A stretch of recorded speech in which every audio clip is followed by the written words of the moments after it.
I played Ranji Trophy in '88. Claim to fame was I played in a double wicket tournament against Wasim Akram and Shahid Afridi. Amjad Khan की बड़ी जारहाना batting score 31 से शानदार. I've been working with Microsoft. There's a lack of leadership. If somebody would somehow swipe a magic wand and make Kashmir turn into the Kashmir of 1989, I would be back like this.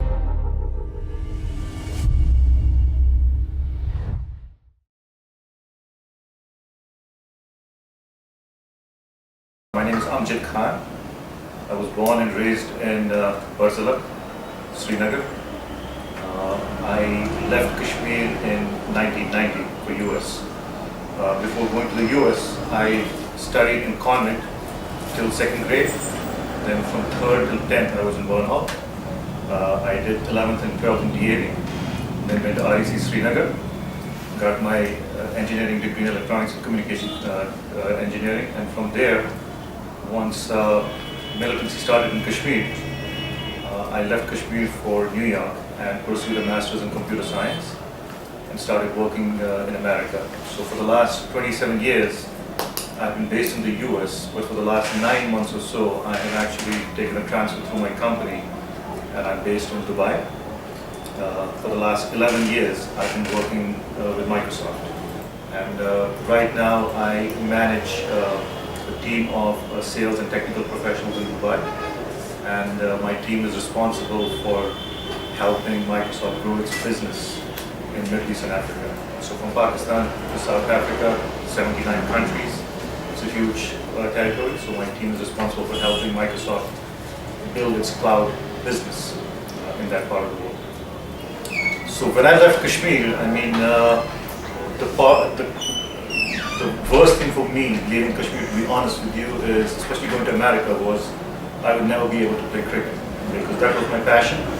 Before I left, I had played at under 19 level. I had captained Kashmir University in all India inter-university tournaments. I played Ranji Trophy in 1988. And so for me, the biggest regret, personally for selfish reasons, was that I was like 23 years old, thinking that I'll never get to play cricket again. But then, as luck would have it, I found there's so much cricket in America that I was like in seventh heaven that I could actually go and continue playing that. So what was Kashmir like back then? If somebody would somehow swipe a magic wand and make Kashmir turn into the Kashmir of 1989, I would be back like this. To me, the Kashmir up until summer of '89 was heaven. There was no crime, and everybody got along well, whether it was Kashmiri Muslims, Pandits, Sikhs, Christians, Buddhists, you name it.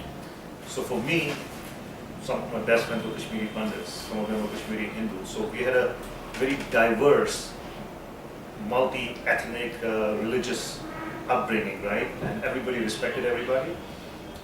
So today what I see here, I mean, I come here every year, but what I see over the years, what has changed is, it seems there's a rat race. Everybody wants to get ahead of everybody else. When you look at developed countries like America and then you compare it with places like Kashmir, here we have great family values.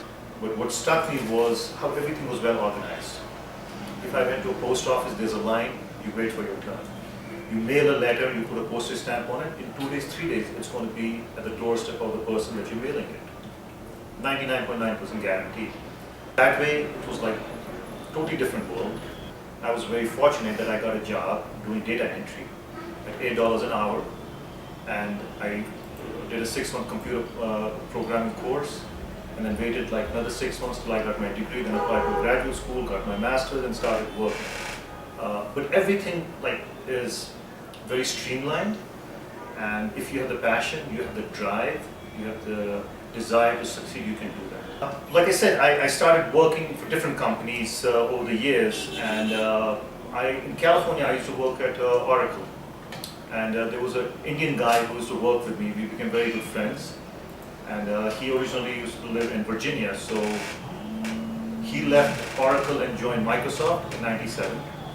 And then 3 years later, he called me out of the blue in New York one day saying, a friend of mine is looking for somebody in New York at Microsoft, are you interested? I was working for a very small startup company that was focused on security. This is like 2006, encryption, access control. And I said, no, I'm not interested, because I was very happy. It was a small 35 people company, direct report to the CEO. I thought they'd go public, I'll make some money, you know, the typical dream that you have. But he convinced me to look at Microsoft, and to be honest with you, I reluctantly spoke to his friend who was the hiring manager.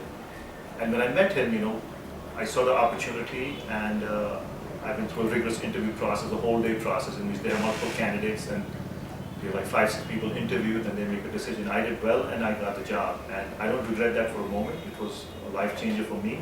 I personally am involved with some non-profits here, NGOs in Kashmir as well, and over in the US also. So a company encourages us. We have an initiative called Give, where if I contribute $1 towards a charitable organization, Microsoft will match it. And as an employee, each year, if I contribute up to $17,000, Microsoft will match $17,000. So think about it, right? So those are the kind of things that motivate me, seeing that this organization cares about the welfare of the people. It's not just about making money. That's part of the business, right? It's not a charitable organization. But to be able to care about the people, we have programs where we go into remote areas to help, you know, underprivileged children. Microsoft developer, his name is Saqib Sheikh. He's based in UK. He lost his eyesight when he was 7 years old. So he went to blind school in England, then he went to university, got his degree. He's been with Microsoft for the last 10 years as a developer, as a programmer. He's totally blind. But tools that Microsoft has developed for a blind person to actually code, he has built an application. I have it on my phone. Basically, if I'm sitting here in this room, there's 4 people. I'm blind, I can't see. He wears these glasses, he just swipes. It tells him, man, age 32, smiling, man, age 24, looking anxiously at me. It will actually visually look at you and read out to me as a blind person what is around me so that I can converse with you. When I think about Kashmir, how am I going to make an impact here? All the children who have been impacted with the pellet guns, how many hundreds of children have been blinded by pellet guns in Kashmir? What is their future? Not too bright. So I'm working with this gentleman, Saqib Sheikh, in England to see how we can do a small pilot here. In Kashmir, I'm on the board for Chinar International, right? So we also help upliftment of children, downtrodden families, and I'm trying to have Saqib, his software that he has developed at Microsoft, tie that in with Chinar International, do a small program of like a test and trial program with 5-10 individual kids who have been blinded, and see how it's going to work. The challenge is initially, just like any of these technologies, that it needs a smartphone. So like a 10-year-old kid blinded by a pellet gun, you don't expect him to carry an iPhone or that, right? So what do? We can work with the telecom providers. So they can subsidize the phones. And as the technology, these glasses I'm talking about, they're pretty expensive right now. It's not for everybody to just buy off the shelf. So my point is that these are the things that are coming out of my company that motivates me, inspires me, and I'm trying to figure out after all these years, how can I give back to the community and the society and help them. I mean, one thing I'll tell you is Kashmiri race by itself is probably one of the smartest, most intelligent races you'll see anywhere in the world. And I've traveled the world quite a bit. It is how do you channel that intelligence into the right direction, right? To me, there's a lack of leadership or role models, right? So there's a vacuum that's there. I see there's several Kashmiris at Microsoft all over the world. In Seattle, where our headquarters are, in Bangalore, in Hyderabad, in Dubai, wherever, right? So Kashmiris are working for Microsoft everywhere. Where I see Kashmir Today technology, some of my friends have set up some software into the software shops here where they're doing product development. That's a great start. So when I see people here, technology, I think they're pretty savvy, right? It's just a matter of how do we take it to the next level and make it a career out of it for them. Not just go to Facebook or some online gaming and whatnot. How can they take their intelligence that is God-given gift, right? If a blind person can develop a software that is potentially going to revolutionize the world, especially for blind kids, think about the potential for us normal human beings. God has given us eyesight, ears to hear, nose. You understand? I left because of the situation.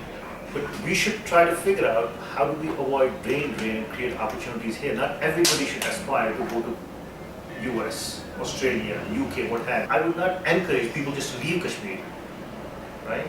And that is why I feel that people like myself and there's thousands of people like me who have gone abroad, for us to kind of help, whether there's an opportunity for an internship, for instance, right?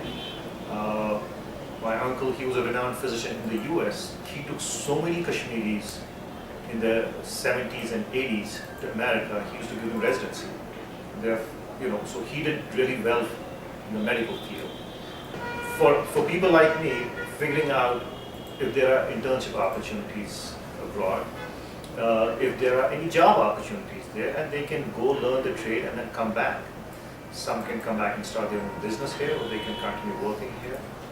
But I would encourage that as opposed to just saying, let's have a brain drain and let everybody just bolt and run away. When I joined Microsoft, my boss at that time, he told me, when you wake up in the morning, if you're not passionate about what you're doing, don't do it. If you don't do anything besides just being behind a screen or just reading books, you're not, in my opinion, you're not a well-rounded person. So for me, how do I maintain my physique, my well-being? I play football. I'm passionate about football and cricket. And I'm 50 years old. I still play sometimes 3 games of cricket a week, right? And I play 90 minutes of football every week. That keeps me physically fit. From a cricketing perspective, I captained Kashmir University and All India Inter-University in Delhi. I represented J&K in under-19 twice. I played Ranji Trophy in '88, and then in '89 we didn't play because of the turmoil, and then in '90 I left. Then when I went to the US, I started playing for the local clubs there, did well, and I eventually made it to the US national team. I played for the US national team for several years. I captained them.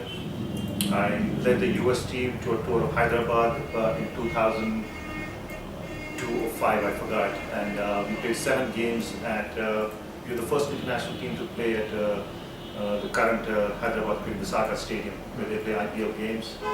And then in RAC, I hold the record for the highest individual score, 175 not out in a 25-over game. In North America, I hold the highest individual score record of 304 not out in a 45-over game. So it was on Wisden and it's online, so you can check it.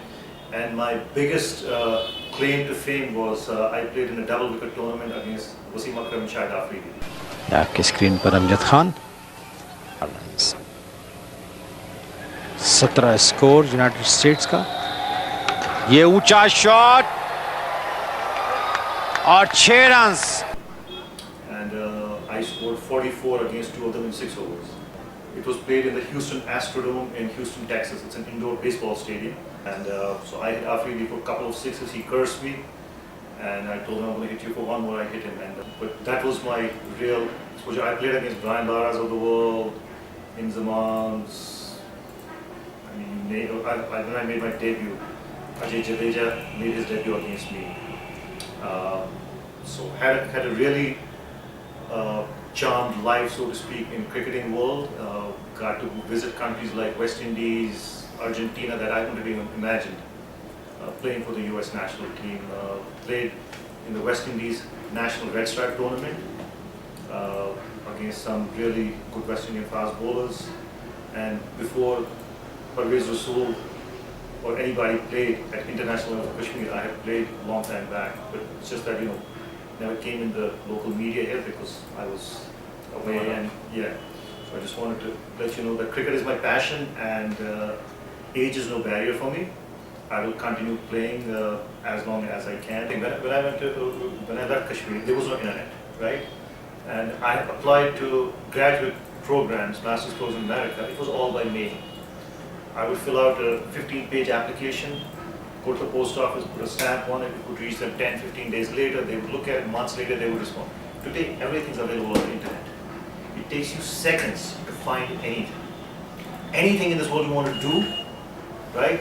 Constructive or destructive, you can find it online, right? So there are free online courses. Again, I'll refer you back to my company. We have so much information available from online training standpoint that if you today want to learn anything Microsoft specific, whether it's programming, right? Whether it's project management, you can literally go here and learn it for free. So that is one avenue I would suggest that people go and leverage those free tools that are available to you. You're not paying any. And also leverage the resources they have in schools and colleges. You need to be a little pushy, you need to be a little aggressive. Nobody's going to come to you, right? You have, that's what I said, initially, as long as you have the initiative, you have the drive, you have the desire to succeed, you can.